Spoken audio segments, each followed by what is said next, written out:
man is supposed to protect his wife, but in today's society there is an increasing number of incidents where a husband becomes the aggressor.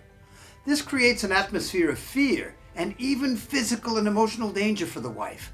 In this video, Ruth tells her story. Voiceover is used and Ruth is a pseudonym for her continued protection.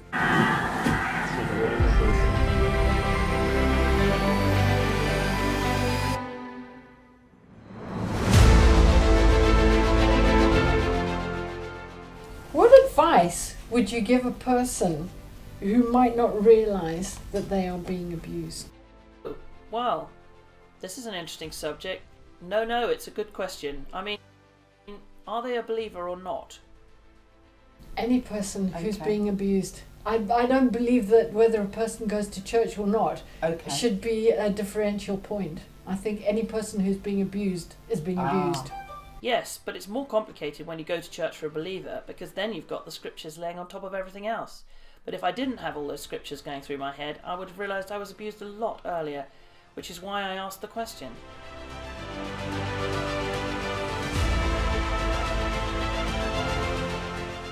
You see, part of the abuse is they undermine your sense of what motivations are. What's real, what's your fault, what's their fault.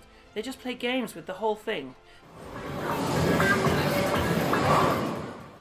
So you actually lose faith in your own instinctive judgment and instinct. This is the real problem.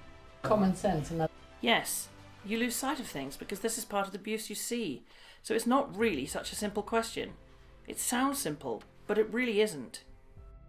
One of the things that helped me was when I started writing down what my husband said, what happened that day. Yeah, so I started writing down things because then it was a reality check for me.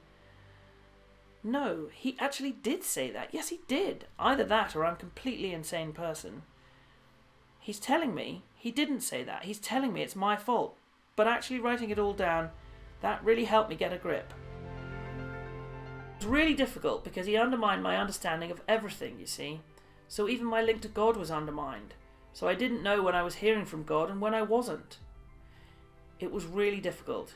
Really difficult, but journaling really helped, and also having very trusted friends to talk to who would keep their mouths shut, because there was a period in time when it was really dangerous, where if that person then tries to put their 10 cents worth into your spouse will be more on the warpath than before, and forewarned, you need a very, very, very trustworthy friend or two.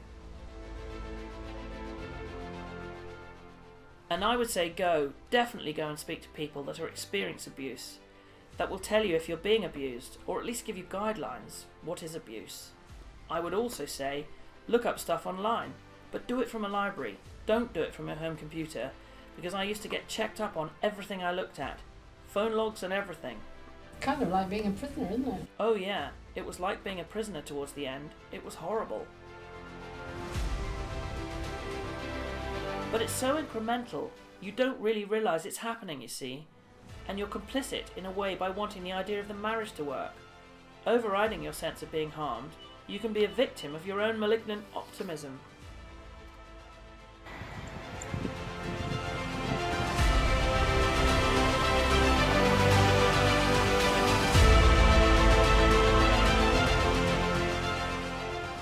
Hearing Ruth's story makes me angry that a husband would inspire fear in the one that God provided for him.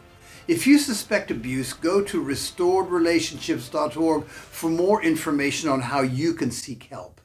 Next week, Meg tells us how Eric has protected her during their long married life from the Scottish Islands. Ochai, God bless, and see you next week.